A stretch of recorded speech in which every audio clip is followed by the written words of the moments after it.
नमस्कार विद्यार्थी मित्रांनो, आजच्या व्हिडिओमध्ये आपण MPSC, ग्रामसेवक, पोलीस भरती, याचबरोबर RPF भरती, याचबरोबर ज्या काही आणखीन स्पर्धा परीक्षा आहेत तर त्यांच्यासाठी महत्त्वपूर्ण अशा आपण या ठिकाणी GS GKचे प्रश्न या ठिकाणी पाहणार आहोत. तर बघा, प्रश्न पहिला आहे, अण्णाभाऊ साठे यांची कोणती कादंबरी सर सेनापती प्रतापराव गुजर यांच्या जीवनावर आधारित आहे? तर ती कोणती कादंबरी आहे? तर ती आहे अग्निदिव्य, ऑप्शन क्रमांक 3 हे या प्रश्नाचे योग्य उत्तर आहे. तर बघा, अण्णाभाऊ साठे, लोकशाहीर अण्णाभाऊ साठे यांचा जन्म कुठे झाला होता? तर 1 ऑगस्ट 1920 मध्ये सांगली जिल्ह्यातील एक गाव आहे, ते म्हणजे वाटेगाव. तर या ठिकाणी लोकशाहीर अण्णाभाऊ साठे यांचा जन्म झाला होता. तर त्यांची महत्त्वाची कादंबरी आहे ती म्हणजे फकीरा. तर या कादंबरीला 1961 मध्ये महाराष्ट्र शासनाचा सर्वोत्कृष्ट कादंबरीचा पुरस्कार देखील मिळाला होता. तर बघा, लोकशाहीर अण्णाभाऊ साठे हे कम्युनिस्ट पक्षाचे काम करत होते. तर कम्युनिस्ट पक्षाचे काम करत असताना त्यांनी सोव्हिएत रशियाला भेट दिली होती आणि ते जे प्रवास वर्णन होते तर त्यांनी ते एका पुस्तकामध्ये लिहिले होते. तर त्या पुस्तकाचे नाव काय? माझा रशियाचा प्रवास. याचबरोबर त्यांची जर इतर काही कादंबऱ्या जर पाहिल्या तर महत्त्वाच्या कादंबऱ्या कोणत्या आहेत? माकडीचा माळ, एवढ्याचे कणीस, स्मशानातील सोने, हसलेल्या बंदुका, वैजयंता, अग्निदिव्य, फकीरा इत्यादी तुम्ही लक्षात ठेवू शकता. यानंतरचा पुढचा प्रश्न पाहूया आपण. पुढचा प्रश्न आहे प्रश्न क्रमांक 2, गांधी आयर्विन कराराला आणखीन कोणत्या नावाने ओळखले जाते? तर बघा, हा करार कुठे झाला होता? तर दिल्ली या ठिकाणी. म्हणून या कराराला काय म्हणतात? दिल्ली करार. तर हा करार गांधी आणि आयर्विन यांच्यामध्ये झालेला हा एक करार होता. तर कधी झाला होता? 5 मार्च 1931 रोजी. कधी? 5 मार्च 1931. तर यामधील काही मागण्या किंवा तरतुदी देखील होत्या. त्या म्हणजे कोणत्या? महात्मा गांधींनी अशी मागणी केली होती की हिंसेचा दोषारोप नसलेल्या सर्व जे राजकीय कैदी आहेत, नीट लक्ष द्या, राजकीय कैदी, तर यांची तत्काळ या ठिकाणी सुटका करण्यात यावी. समुद्रकिनारी भागातील लोकांना मीठ तयार करण्याचा या ठिकाणी अधिकार देण्यात यावा. याचबरोबर जमाना केलेले जे सर्व दंड आहेत तर हे देखील या ठिकाणी माफ करण्यात यावे. आणि महात्मा गांधींनी या करारामध्ये कोणत्या मागण्या मान्य केल्या? तर सविनय कायदेभंग चळवळ स्थगित करणे, याचबरोबर जी दुसरी गोलमेज परिषद होती तर त्यामध्ये सहभागी होणे. तर या मागण्या महात्मा गांधी यांनी मान्य केल्या होत्या. याचबरोबर आणखीन एक महत्त्वाची ते म्हणजे की पुणे करार जो होता तर हा महात्मा गांधी आणि डॉक्टर बाबासाहेब आंबेडकर यांच्यामध्ये पुणे या ठिकाणी म्हणजे पुण्यामधील येरवडा या ठिकाणी कधी झाला होता? 24 ते 25 सप्टेंबर 1932 रोजी. हे देखील या ठिकाणी महत्त्वाचे आहे. यानंतरचा पुढचा प्रश्न,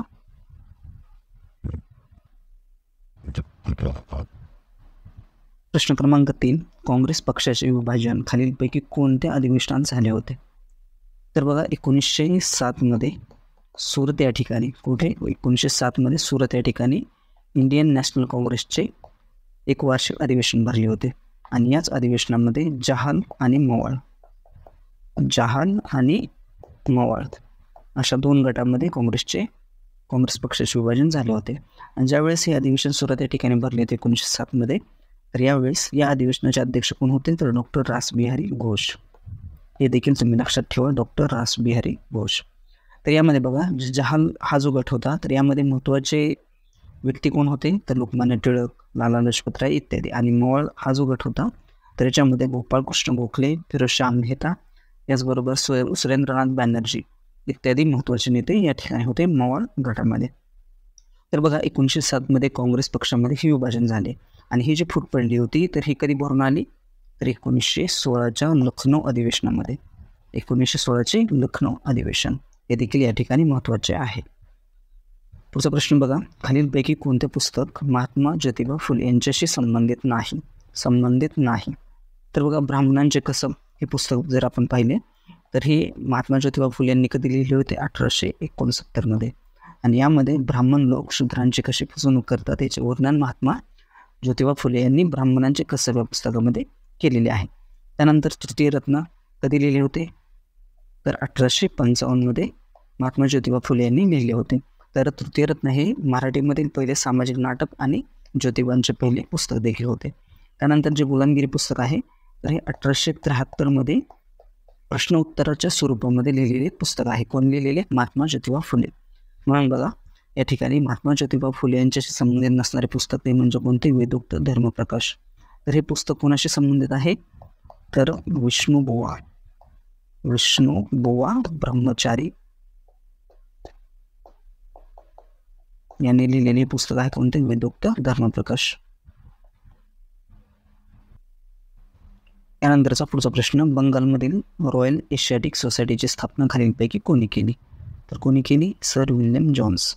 ऑप्शन क्रमांक 1. तर बघा, सर विल्यम जोन्स यांनी 1784 एशियाटिक सोसायटी या नावाने या संस्थेची स्थापना केली. त्यानंतर 1832 या संस्थेचे नाव बदलून काय ठेवण्यात आले, the Asiatic Society of Bengal. आणि त्यानंतर 1936 या देखील नावामध्ये बदल करण्यात आला आणि ते नाव काय ठेवण्यात आले, the Royal Asiatic Society of Bengal. हे देखील तुम्ही या ठिकाणी लक्षात ठेवा. पुढचा प्रश्न बघा, खालीलपैकी कोणी तत्वबोधिनी सभेची स्थापना केली होती, तर कोणी केली होती, देवेंद्रनाथ टागोर यांनी. कुठे केली होती, तर कलकत्ता या ठिकाणी. कधी केली होती, तर 6 ऑक्टोबर 1839. तर तत्वबोधिनी सभेची स्थापना करण्यामागे काय उद्देश होता, तर वेद आणि उपनिषदांवर आधारित हिंदू धर्माच्या तर्कशुद्ध आणि मानवतावादी स्वरूपाचा प्रचार करणे. ऑप्शन क्रमांक 1 देवेंद्रनाथ टागोर. पुढचा प्रश्न आहे, नदी व उगम यांच्या योग्य जोड्या जुळवा. तर बघा, एका साईडला दिलेल्या आहेत नद्या आणि त्यांची उगमस्थाने एका साईडला. तर बघा, इंद्रायणी नदीचा उगम कुठे झाला, तर इंद्रायणी नदीचा उगम कुठे होतो, तर पुणे जिल्ह्यामध्ये लोणावळा या ठिकाणी खेडेगाव आहे. तर त्या गावाचे नाव काय आहे,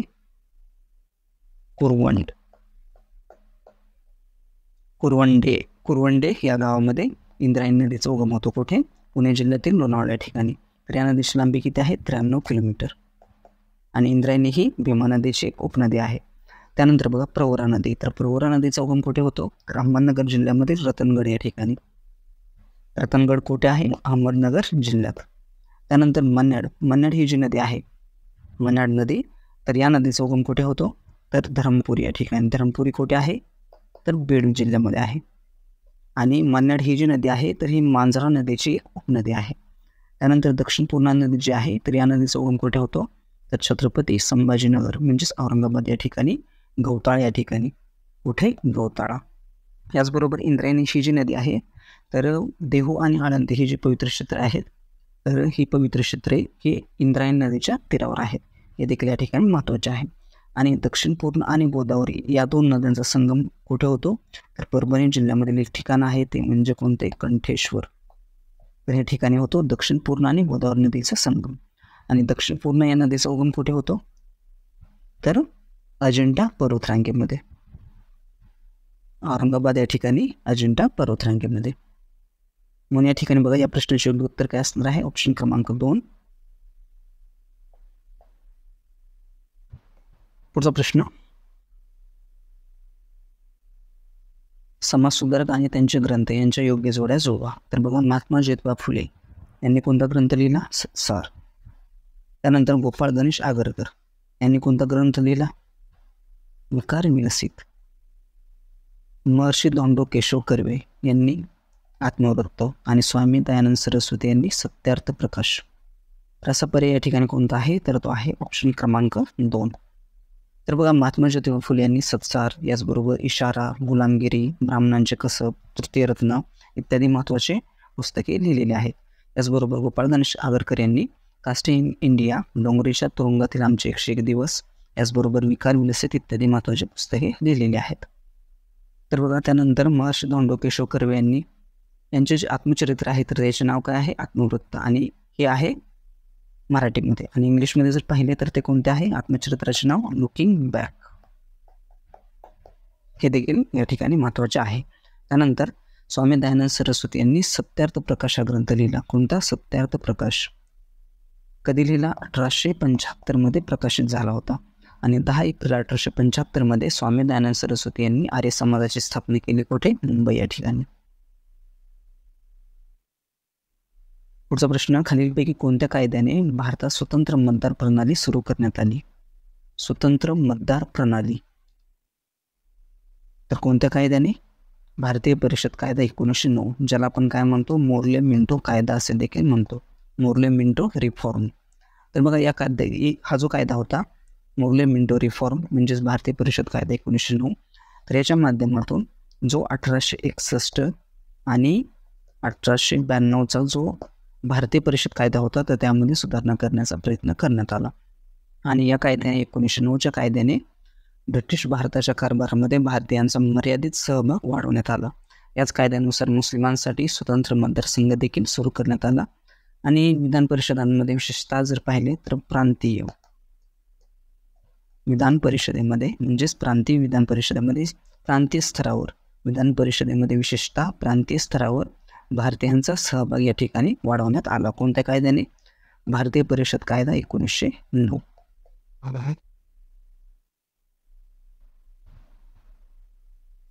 पुढचा प्रश्न आहे प्रश्न क्रमांक 10. अलिबाग रायगड जिल्ह्यातील खालीलपैकी कोणत्या शेतमालाला GI टॅग मिळाला आहे? GI टॅग म्हणजे काय? भौगोलिक संकेतांक. तर बघा रायगड जिल्ह्यामधील अलिबाग या ठिकाणी प्रसिद्ध असणारा पांढरा कांद्याला या ठिकाणी GI टॅग मिळालेला आहे. कोणता? GI tag. तर बघा याची वैशिष्ट्य काय आहेत पांढऱ्या कांद्याची? तर याची चव कशी आहे? गोड चव आहे. आणि जे डोळ्यामध्ये अश्रू आणणारे जे घटक असतात कांद्यामध्ये तर हे या कांद्यामध्ये नसतात. याचबरोबर तांदूळ जर पाहिला आपण तर पालघर जिल्ह्यामध्ये एक प्रसिद्ध असा तांदूळ आहे तो म्हणजे कोणता? वाडा कोलम. यानंतर लाल कांदा जर पाहिला तर लासलगाव. आणि ज्वारीच्या बाबतीत जर पाहिले तर सोलापूर जिल्ह्यामधील मंगळवेढा.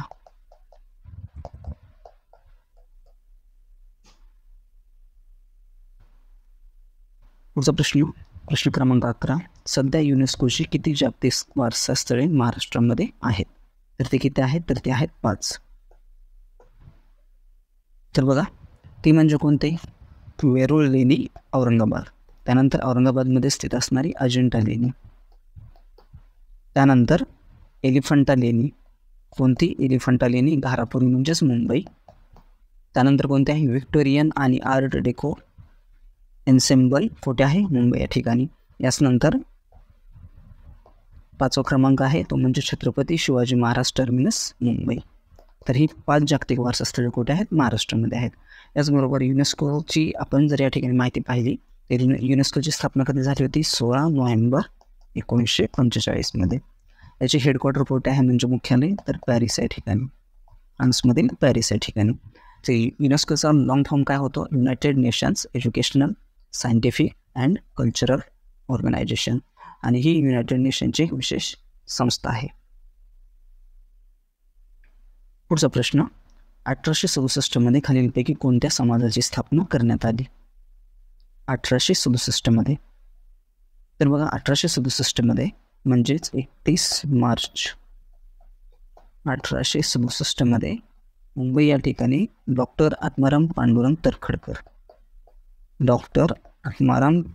तरखडकर यांनी 31 मार्च 1867 मध्ये मुंबई या ठिकाणी प्रार्थना समाजाची स्थापना केली. आणि वेद समाजाची स्थापना कोणी केली? तर मद्रास या ठिकाणी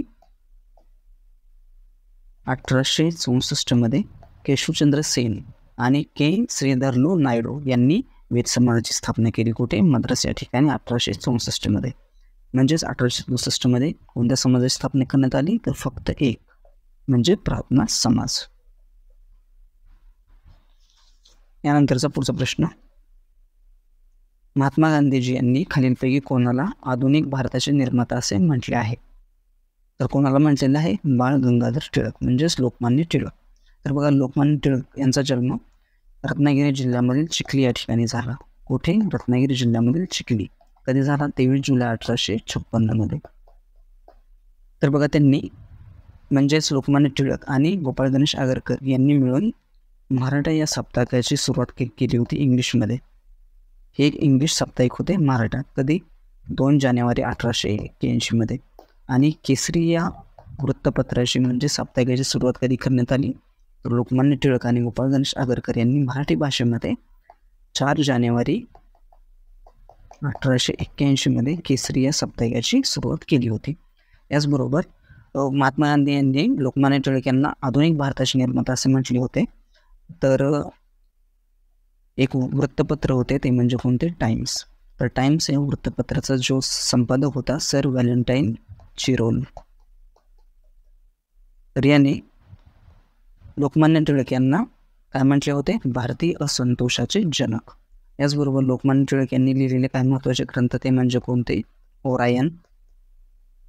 याचबरोबर अजून कोणता? गीता रहस्य. गीता रहस्य, तर हा ग्रंथ त्यांनी लोकमान्य टिळक यांनी 1911 मध्ये लिहिला होता.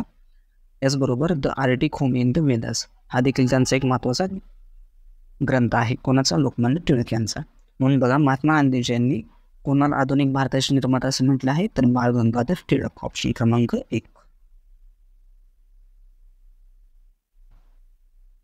पुढचा प्रश्न, खालीलपैकी कोणत्या महिला समाजसुधारक कोसबाड प्रकल्प या संस्थेशी संबंधित होत्या? तर कोण होत्या? अनुताई वाघ आणि ताराबाई मोडक. ऑप्शन क्रमांक 1.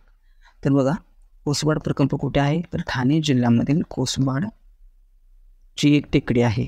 ठाणे जिल्ह्यामध्ये कोसबाडची एक टेकडी आहे आणि या टेकडीवर आदिवासींच्या उन्नतीसाठी अनुताई वाघ आणि ताराबाई मोडक यांनी एक संस्था स्थापन केली. त्या संस्थेचे नाव काय? कोसबाड प्रकल्प. तर आदिवासींच्या उन्नतीसाठी ही संस्था स्थापन करण्यात आली होती. याचबरोबर ताराबाई मोडक ज्या आहेत तर यांनी एक मराठीमध्ये मासिक देखील सुरू केले होते. त्या मासिकाचे नाव काय? शिक्षण पत्रिका. शिक्षण पत्रिका हे देखील तुम्ही लक्षात ठेवू शकता. पुढचा प्रश्न आहे, सी राजगोपालचारी यांनी खालीलपैकी कोणत्या राज्यात मीठ सत्याग्रहाचे नेतृत्व केले होते? तर कोणत्या राज्यामध्ये? तामिळनाडू. ऑप्शन क्रमांक 2 तामिळनाडू. तर बघा, दांडी यात्रा किंवा मीठ सत्याग्रह आपण त्याला काय म्हणतो? दांडी यात्रा. तर दांडी यात्रेची सुरुवात महात्मा गांधी यांनी कधी केली होती? तर साबरमती आश्रमामधून 12 मार्च 1930 सुरुवात केली होती. आणि यामध्ये महाराष्ट्रातील किती व्यक्ती सहभागी झाले होते? तर 13 व्यक्ती. दांडी येथे महात्मा गांधी आणि त्यांचे सहकारी कधी पोहोचले होते? तर 5 एप्रिल 1930 रोजी. आणि त्यानंतर दुसऱ्या दिवशी 6 एप्रिल 1930 महात्मा गांधी यांनी दांडी येथील समुद्र किनाऱ्यावरील मीठ उचलून मिठाचा कायदा या ठिकाणी मोडला होता.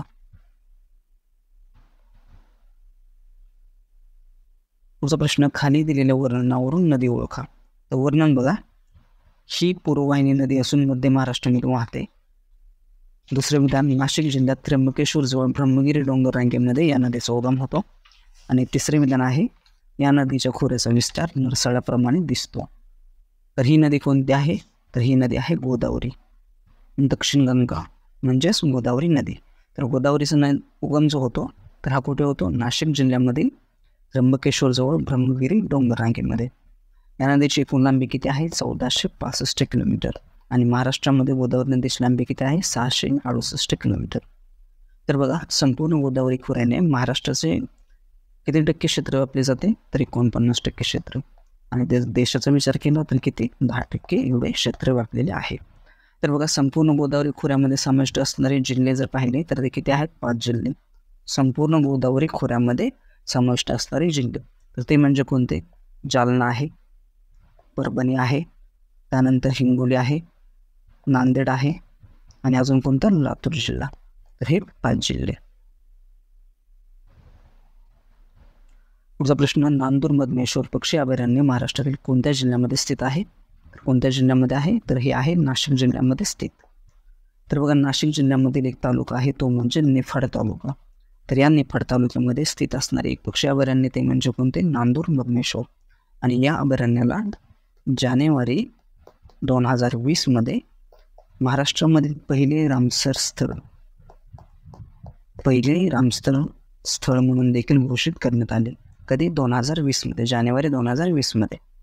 तर बघा, नांदूर मधमेश्वर पक्षी अभयारण्य जे आहे तर हे गोदावरी आणि कादवा या ज्या 2 नद्या आहेत तर या 2 नद्याच्या संगम स्थळावर हे पक्षी अभयारण्य स्थित आहे. आणि या ठिकाणी तुमच्यासाठी एक प्रश्न आहे की जो रामसर करार झाला तर हा कोणत्या दिवशी आणि कुठे झाला? या प्रश्नाचे उत्तर तुम्हाला कमेंट बॉक्समध्ये द्यायचे आहे. पुढचा प्रश्न, खालीलपैकी कोणती मंदिरे योग्यरित्या जुळत नाहीत?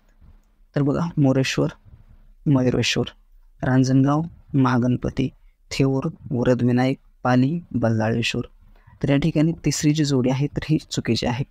कारण थेऊर या ठिकाणी आहे कोणते? चिंतामणी मंदिर. कोणते? चिंतामणी मंदिर. पुणे जिल्ह्यातील थेऊर या ठिकाणी आहे चिंतामणी मंदिर.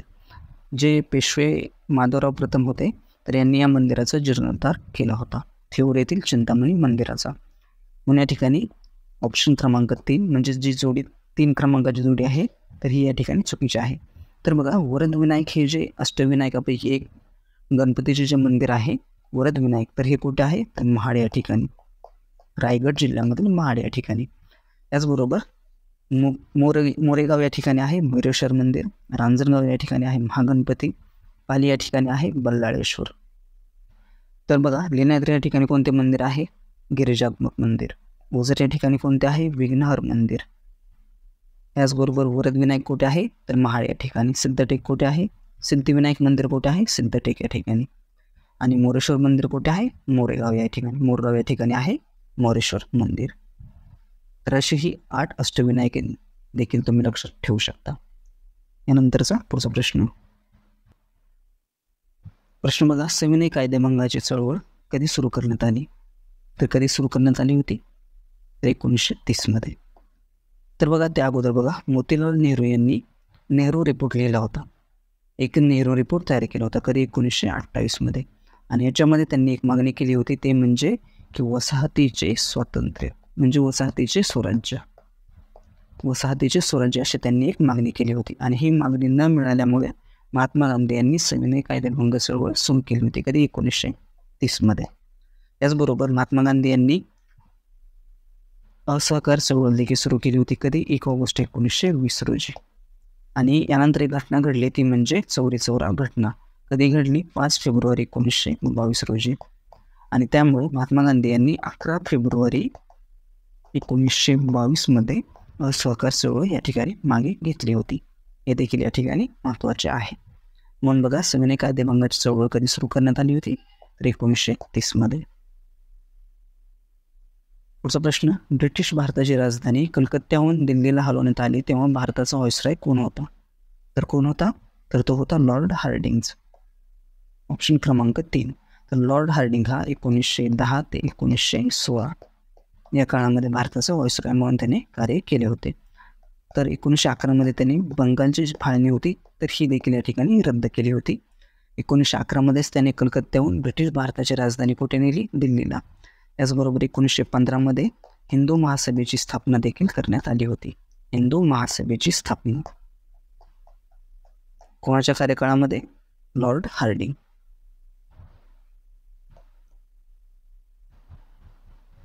यानंतर बघा पुढचा प्रश्न, हा आहे आजचा प्रश्न आणि या प्रश्नाचे उत्तर तुम्हाला कमेंट बॉक्समध्ये द्यायचे आहे. प्रश्न बघा, संविधान सभेच्या किती सदस्यांनी अखेरीस संमत केल्याप्रमाणे संविधानावर स्वाक्षऱ्या केल्या, 299, 324, 302 आणि 284. तर या प्रश्नाचे उत्तर तुम्हाला कमेंट बॉक्समध्ये द्यायचे आहे. So friends, thanks for watching.